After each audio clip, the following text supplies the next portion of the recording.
Looking to heat a garage or workshop, or maybe you just need supplemental heat, chances are you're looking at one of these forced air heaters.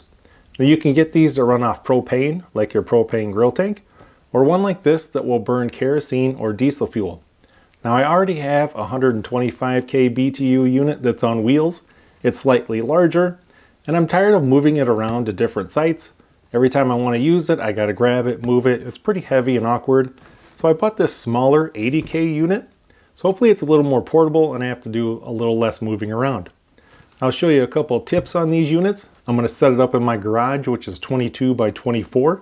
We'll see how much it raises the temperature of the garage. By the end of the video, you should be a little more educated on these heaters, so I can speak to how well my 125k works, and you'll be able to decide whether or not this might be your next purchase. Now just some quick manufacturer specs. This weighs about 40 pounds empty. And I'm going to give you a tip. If you're going to be using this on a site, don't fill it up with diesel and then move it. Carry your diesel separate than the heater. Why carry 90 pounds in one hand when you can carry maybe 40 in one hand, 40 in the other? Now also, this is rated for 1900 square feet. Now that's stretching it quite a bit. If you're in an insulated area, that could vary quite differently than a non-insulated area. It holds 5 gallons of diesel, so that it will run for 9 hours. That's going to vary whether you're in zero temperature outside in a non-insulated garage versus maybe 30 degrees outside in an insulated garage. We're going to go ahead and get this unboxed, check it out, and then I'm going to set it up out in my garage and show you how it runs. This particular unit is an 80k BTU Dynaglow. Now Dynaglow isn't the best there is out there. You can get these for around $180. Now I'll put a link in the description below how to get these off Amazon and have them show up at your doorstep in 1 to 2 days. Now if you want to go with like a brand like DeWalt, you're probably going to pay around $400 to $500 for one of those. So Dynaglow is just it's been around a long time and it's kind of a good bang for the buck. Now if you're not going to use it all the time, Dynaglow is a pretty decent brand. I got the unit out of the box. You can really kind of see what size it is.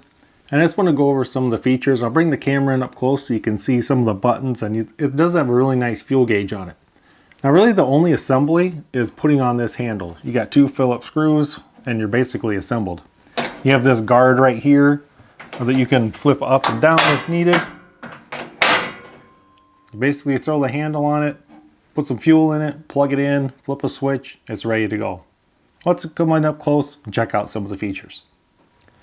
So a really nice feature is this has a thermostat. So if you're out in your garage and you want it, say 70 degrees, turn it on to 70, and it's going to control the temperature in your garage and keep it roughly within about plus or minus 5 degrees. It's not super accurate, but it's probably more accurate than you think it would be.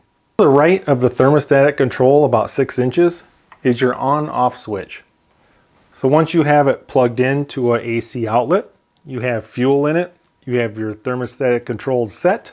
All you have to do is turn on that switch and it's going to come on by itself. There is no igniter you got to push. There's nothing you have to light. It's pretty much automatic. Get one of these. One mistake people make is the thermostatic control is set too low. So let's say you take it out of the box and it's either on 40 or 50 and you're in a room that's like 55 degrees. It's not going to turn on because the room was already warmer than your setting. So if for some reason this is not turning on for you, just turn your thermostatic control up a little bit and then bring it back down if needed. But a lot of times this gets bumped easily and you're sitting over here, turn it on, turn it off, wondering why it won't start. It's mainly because this control is just not set high enough. At the very back of the unit, you have 3 things going on back here. One, you have your AC plug you can plug in an extension cord to. And I recommend a 14 gauge extension cord. If you have a 16 gauge one, it's not recommended by manufacturer. I can tell you it will work, but for safety, have a 14 gauge or thicker extension cord. Right here is your fuel cap. You can put your kerosene or diesel in right there. Now another tip I'm going to give you, if this is running, do not add any fuel. Make sure that it is shut off, unplugged, then add fuel, put the cap back on, plug it back in, turn it back on. I know maybe you get in a big hurry, just when you feel like it's going to run out. Do not add fuel if this is running. Also has a fuel gauge. Not only is it a fuel gauge, it's also a runtime gauge. Let me zoom in so you can see. So you can see if it's half full, it should run about 5 hours. If it's all the way full, it should run about 9 hours. And here's the back side of the unit. It basically just has a warning sticker. It talks about the safety precautions. There's really nothing on the back side that you need to worry about.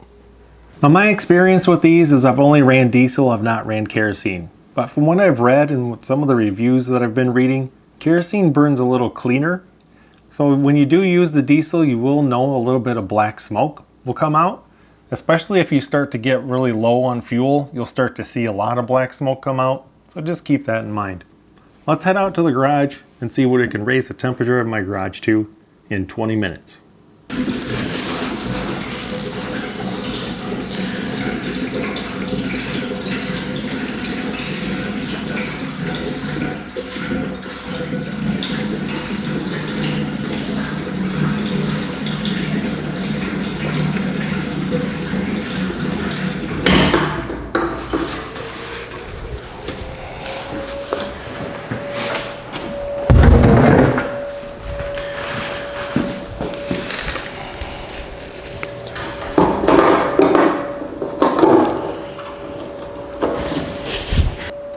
All right, so if you take a look at my ThermPro, we're at 52 degrees. We're gonna go ahead and start up that heater.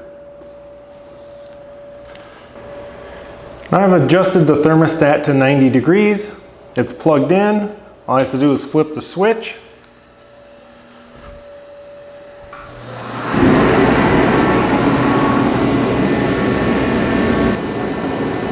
So once you turn on that on switch, the heater pretty much kicks on instantly. We're going to go ahead and let it run 20 minutes and see what the garage temperature is.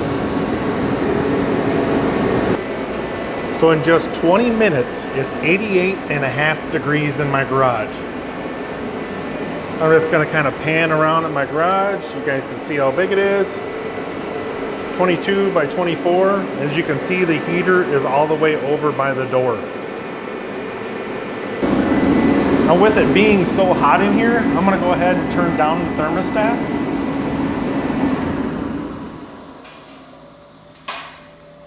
So the thermostat is now set on 70, and as you can see, it shut off right away.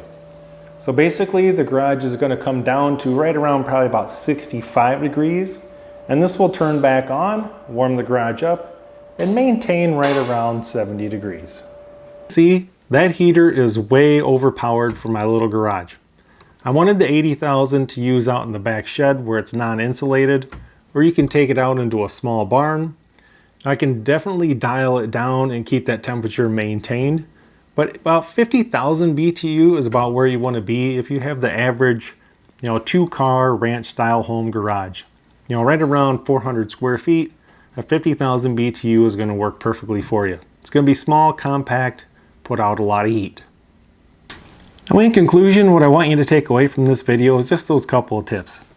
Never ever fill up your fuel, whether it's kerosene or diesel, with your heater running. Always unplug it, always shut it off, put the fuel in it, then turn it all back on. And I personally don't recommend you filling it up and then carrying it around. Keep your fuel and your heater separate. It's a lot easier to maintain that way, and if you're going to store it, you're not storing it with all that fuel in it. I have had the forced air heaters with the propane tank. They just seem to give off a lot of fumes to me. Seems like my eyes burn, kind of my throat burned, using that 20-pound propane tank off your grill. I never really cared for those. Number two, those are a little bit harder to fill.